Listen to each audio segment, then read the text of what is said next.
Lūkšana sargeņģelim, nožēlojot grēkus.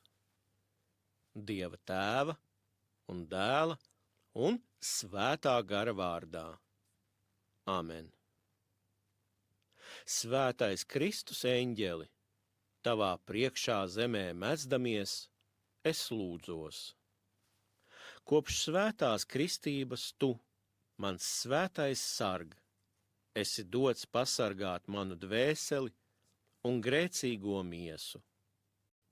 Bet es savā slinkumā un ar saviem ļaunajiem ieradumiem esmu sadusmojis tavu visšķīsto gaišību un padzinis tevi ar saviem kaunpilnajiem darbiem.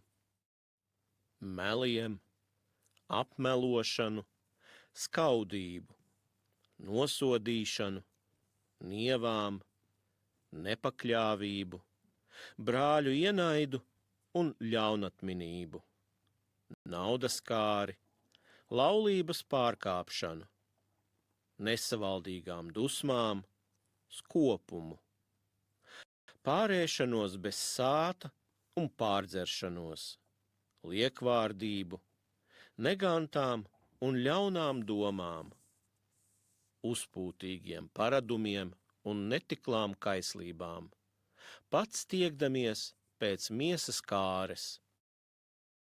Ak, mana ļaunā patvaļa, tā nedara pat nesaprātīgie lopi. Kā gan tu spēsi uzlūkot mani, vai tuvoties man kā smirdošam sunim?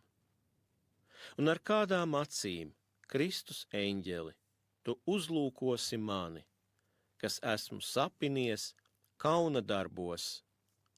Kā gan es spēšu izlūgties piedošanu par saviem smagajiem, negantajiem un ļaunajiem darbiem, kuros krītu katru dienu un nakti un katru stundu? Bet zemē mezdamies es lūdzos.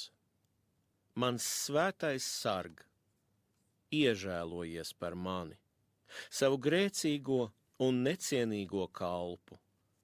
Palīdzi man un aizstāvi mani ar savām svētajām lūgšanām pret ļauno ienaidnieku, un padari mani par debesu valstības iemītnieku līdz ar visiem svētajiem, tagad, vienmēr un mūžīgi mūžos.